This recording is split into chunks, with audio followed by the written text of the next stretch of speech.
So this simulation shows us an atomic view of what's happening between our balloon and the wall.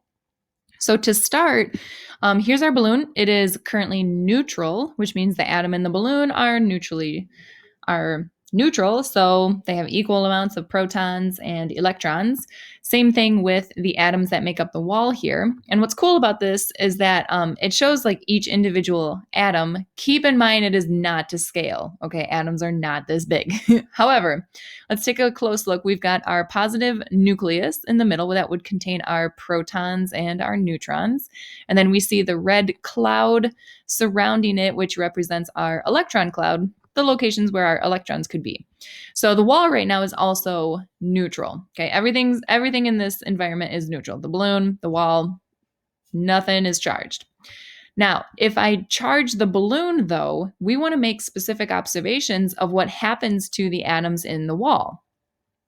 Just like in our demonstration video from a few slides ago, if that balloon becomes negatively charged, notice what happens to the electron clouds of the atoms closest to that balloon. The balloon is mostly negatively charged because it has extra electrons that it picked up from the fur.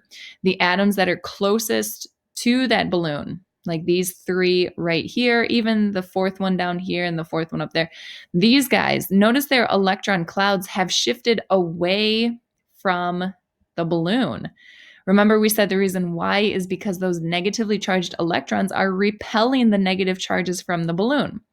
Now, the second thing that happens, though, that we need to consider is that because the electrons have shifted away from the negative charges of the balloon, that exposes that positively charged nucleus a little bit. Now, what do we know about positively charged things compared to negatively charged things? We know that they attract each other. So when the balloon is negative, it repels the negatively charged electrons of the atoms closest to it, and it exposes, or that positive nucleus it's not closer because they didn't move, but they're like, the only word I can think of is exposed. Like it's exposed is the only word I can think of. So the positive nucleus is exposed a little bit. So those negative charges from the balloon are now attracted to the positive charges of the nucleus. Now, if that's the theory that we're thinking about, the opposite should also be true. So now let's switch the balloon charge back to neutral, right? Notice that all of those electron clouds are now back to its symmetrical form. And now let's go to the positive side of things. So if the balloon was positively charged, notice that those negatively charged electrons from the wall are now attracted to the positive charges of the balloon because they're positively charged and negatively charged, and they attract, then the balloon is going to stick to the wall.